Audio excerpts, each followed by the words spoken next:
Welcome to news అడ్డా. తెలంగాణలో తగ్గిపోయే ఓట్లెన్నో తెలుసా? తెలంగాణలో ఓటర్ల జాబితాను పూర్తిగా ప్రక్షాళన చేసే ప్రత్యేక ప్రక్రియ మార్చి నెల తర్వాత మొదలు కానుంది. థర్డ్ ఫేజ్ రాష్ట్రాల్లో తెలంగాణ ఉంటుందని ఈసీ వర్గాల సమాచారం. దాదాపు 23 ఏళ్ల తర్వాత పూర్తి స్థాయిలో ఓటర్ల జాబితా రూపకల్పన జరగనున్నట్లు ఆ వర్గాలు తెలిపాయి. అర్హులైన ఓటర్లను చేర్చడం, చనిపోయిన వారి పేర్లను తొలగించడం, డూప్లికేట్ ఓటర్ల పేర్లను డిలీట్ చేయడం, సరైన అడ్రస్ లేని ఓటర్ల వివరాలను వెరిఫై చేయడం, ఇలాంటి వాటితో కొత్త జాబితా పర్ఫెక్ట్ గా ఉంటుందని పేర్కొన్నాయి.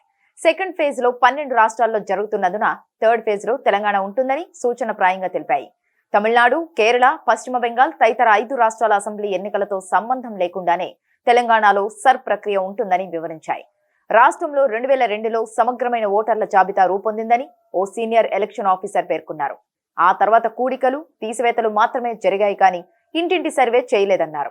సర్ ప్రక్రియ మొదలైతే ప్రస్తుతం ఉన్న జాబితాలోని అడ్రస్ ప్రకారం ప్రతి ఇంటికి వెళ్లి అందులో ఓటర్ల వివరాలను వెరిఫై చేస్తారని, అర్హులను గుర్తించడానికి ఎలక్షన్ కమిషన్ పేర్కొన్న లిస్టులోని ఏదైనా ఒక గుర్తింపు కార్డుతో మ్యాచ్ చేస్తారని తెలిపారు. ఈ ప్రక్రియతో డూప్లికేట్ ఓటర్లు, అర్హత లేని వారి పేర్లు జాబితాలో ఉండవన్నారు. కొత్తగా ఓటర్లుగా చేరడానికి అర్హత కలిగిన వారి పేర్లు చేరుతాయన్నారు. అడ్రస్ మారిన వారి వివరాలు కూడా అప్డేట్ అవుతాయన్నారు. నకిలీ గుర్తింపు కార్డులతో ఇప్పటి వరకు జాబితాలో ఉన్న ఓటర్ల పేర్లు డిలీట్ అవుతాయన్నారు.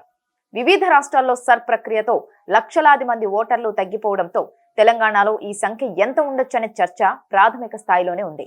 రాష్ట్రంలో 2 ఏళ్ల క్రితం జరిగిన అసెంబ్లీ ఎన్నికల నాటికి మొత్తం 3.26 కోట్ల మంది ఓటర్లు ఉన్నారు. మహిళలు, పురుషులు దాదాపు సమానంగా ఉన్నారు. రాష్ట్ర ప్రభుత్వం బీసీ కులగణన చేసే నాటికి రాష్ట్ర జనాభా 3.57 కోట్లుగా తేలింది. అందులో 31 లక్షల మంది మినహా మిగిలిన వారంతా 18 ఏళ్ల పైబడిన వారేనని ఎలక్షన్ డేటా ప్రకారం స్పష్టమవుతోంది.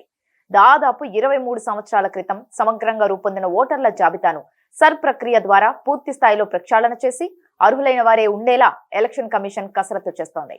ఇందులో ఎంతమంది పేర్లు డిలీట్ అవుతాయో, తమిళనాడు తరహాలో దాదాపు 15% మేర డిలీషన్ ఉంటుందా, లేక మధ్యప్రదేశ్ తరహాలో 7.5% స్థాయిలో కనిష్టంగా ఉంటుందా అనేది తేలాల్సి ఉంది.